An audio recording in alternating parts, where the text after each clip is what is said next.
Hey guys, welcome to the channel. So this is my first post, and we're going to be discussing words on this channel. I have been on a journey where I have been really, really trying to use words the way that they were intended to be used in their original form and definition. So I have the Merriam-Webster app on my phone, and it gets used more than any other app on my phone. I started with the word forgive. And if you saw my post recently, to forgive is to, well, you know what? We're gonna look it up in the dictionary. To forgive. And I'm curious to see how you would define this word. Because as I've also learned, everyday words that we use, we simply assume that everyone else uses them the same way we do, and or believes that they mean the same thing that we believe.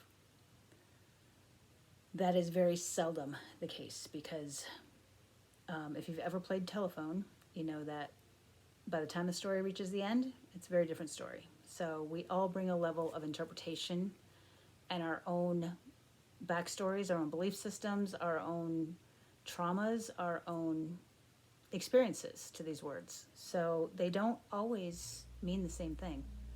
And I think a lot of times communication styles, not styles, but communication in general, can be improved if we just define those words ahead of time. I'll give you an example. I was talking to my son, and we were talking about the word legacy. And it started to become a heated debate, and I finally stopped. I had the presence of mind to stop and say, wait a minute, what do you think legacy means, right?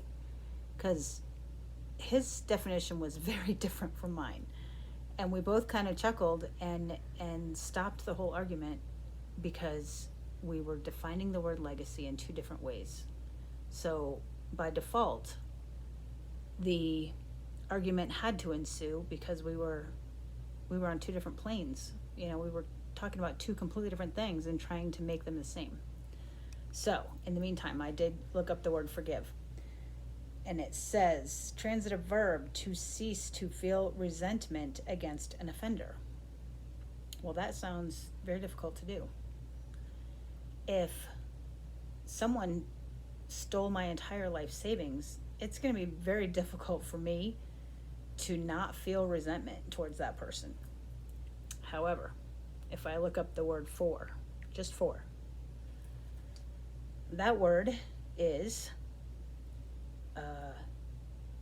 let's see, as being or constituting, used as a function word to indicate an actual or implied enumeration or selection. Okay, so selection. Or purpose. Maybe that's a better word. Purpose. That is used as a function word to indicate purpose. Okay, so keep that in mind. And then when you think of the word give, and we look that word up, what do we get? We get to grant or bestow by formal action. So if somebody steals my life savings, am I going to cease to resent them? Probably not. Can I find a purpose to bestow on the situation in which I gained knowledge, learned a lesson, and my mind can put it to rest? Because at the end of the day, that's all it is. Our minds tend to replay over and over and over again those things that we can't find a reason for. I don't know why this person stole from me. What did I ever do to them? I didn't deserve this. There was nothing in my life. I never stole from anybody else. What is the purpose? What is the reason? What is the purpose? What is the reason? What is the purpose? What is the reason? When we can put a reason there, we can stop thinking about it. And when we stop thinking about it and stop ruminating on it, guess what we don't have anymore? We have no more resentment. I could lie to myself. It doesn't matter. It doesn't matter if the reason is right or wrong. It just matters that you have one.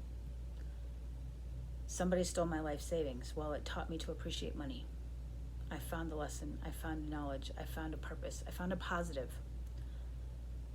my mind can put it to rest. I no longer have to sit there and worry and ruminate and create in my head this circle of resentment. And when I can let that part go, guess what I've done, guys? I forgave. That's all it was. I let it go. I moved on. I ended karmic cycles. The point being, the word forgive means to, like a lot of people would say, that means that you would give that person a pass, or that you justified somehow their actions. It doesn't have to mean that. It just means to find a purpose for the thing that happened. Find a purpose so that your brain can put it to rest. Because your ego mind is going to just keep going and going and going until it can see the whole picture. It can see the whole puzzle. It's going to keep trying to fit pieces into that puzzle until it has a picture. But once you have the picture, you put the puzzle away and that's it. It's done. It's over. You don't sit there and keep trying to fit pieces in because the picture's complete. That's all forgiveness is. We make these little things really big, and they don't have to be. And if we can break down our words and we can use them differently, even if they are not the same as somebody else is using them, it's what works for us. This is what works for me. This is what I do to words to make things a little easier for myself.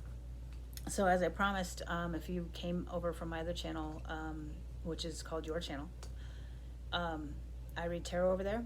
I was doing a reading today, and the mirroring came up, the law of mirror. So I'm a spiritual person. I believe in the law of attraction. I started studying it back in 2009. Very quickly in that journey, I learned that those things in others that really trigger us, those traits, if you will, that really trigger us, they are simply reflecting those back to us. So those are traits that exist within us that we're denying. Now, this came up in something I was listening to last night as it relates to narcissists. So I, again, had to start looking words up. Now, we all think we know what a narcissist is, right? It's the entitlement, it's the gaslighting, it's the I'm not going to take any responsibility for anything person, right? It's that person that just yeah, it's that guy. But I never actually looked the word up in the dictionary. So I looked it up today. An extremely self-centered person who has an exaggerated sense of self-importance. Okay, so God complex. All right, I can live with that. Now, law of mirror. According to what I was listening to last night, this psychologist got very heated about this law and basically said it was a bunch of crap and it was going to hurt a lot of people. And I could see, taken literally, it would, and I agree with her. If you're in a relationship with a narcissist and those things are triggering you, does it mean you're a narcissist? No, it does not mean you're a narcissist. Because what does a mirror do? It reflects. And if you look in a mirror, you'll notice it's opposite, right? It reflects back to you the image that it sees. So, if you're in a relationship with a narcissist, and the narcissist has an exaggerated sense of self-importance, by default, that must mean you are, by default, not important. So what is that law of mirror telling you? It's reflecting back to you that you have not put enough importance on yourself. Doesn't mean you're a narcissist, guys. It means you're the opposite of a narcissist. It's asking you to look at those qualities that you may be displaying that is actually feeding that narcissist to believe that they are important. Have you put that person above you? Have you put their needs above your own? Are you walking around on eggshells because you're worried about upsetting them? Because you've just put them up on that pedestal. You have just done that to yourself. Am I saying that being in a narcissistic relationship is your fault? No, not at all. These people take advantage of kind-hearted people. And the mirror, the law of mirror, is reflecting back to you that you need to set boundaries, that you need to put yourself first, that you need to be important, because they're not going to do it for you, and all they're doing is showing you how much you're not putting yourself first. So when you think of mirror and the law of mirror, it's a reflection, it's an opposition. It is to inflect and to reflect. If you look those up in the dictionary, which I will do for you, it's literally the curvature, right? It's the point at which it turns. So it's not an exact replica. When they say the law of mirrors is, that which you see in others exists within yourself. No, it's the opposite. It is the opposite that exists within you. The word reflect, to prevent passage of and cause to change direction. If a narcissist, by the law of mirror, causes me to change my behavior and to put myself first and to value myself more than I value their approval, that, my friends, is the law of mirror. So I challenge you to really think about the next time somebody triggers you and somebody displays a characteristic that you don't like. Let's take a characteristic, like say racism. Okay, it's a terrible, well, for me, in my personal beliefs, I don't agree with racism. I think it's despicable. It triggers me when I hear somebody use the N-word, when I hear somebody use, any sort of racially derogatory comment, I get heated. What I've learned in my journey of words and journey of this law of mirror is the fact that triggers me doesn't make me a racist. It makes me closed-minded. That's what that makes me. I don't agree with those people that believe the way that they believe with the racism, but I have to give them the space to believe their beliefs. That's what I'm not doing. That's what's being reflected back to me. That intolerance for another opinion is what's being reflected back at me.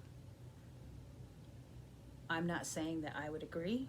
I'm not saying that I would even allow that to be in my personal space. I can turn around and walk away, guys. I don't need to be around that. They say you are the reflection of your 5 closest friends. Law of mirror? I think. You want to raise your vibration, you want to raise your spirituality, you want to raise your consciousness, surround yourself with people who are doing that. Don't keep yourself in low vibrations, because you are a reflection of those people. You will start to take on their characteristics and whatnot. And if you know that, that is another facet of the law of mirror that will manifest in your life. This is not a complete spiritual evaluation of these words. This is a literal evaluation of the words.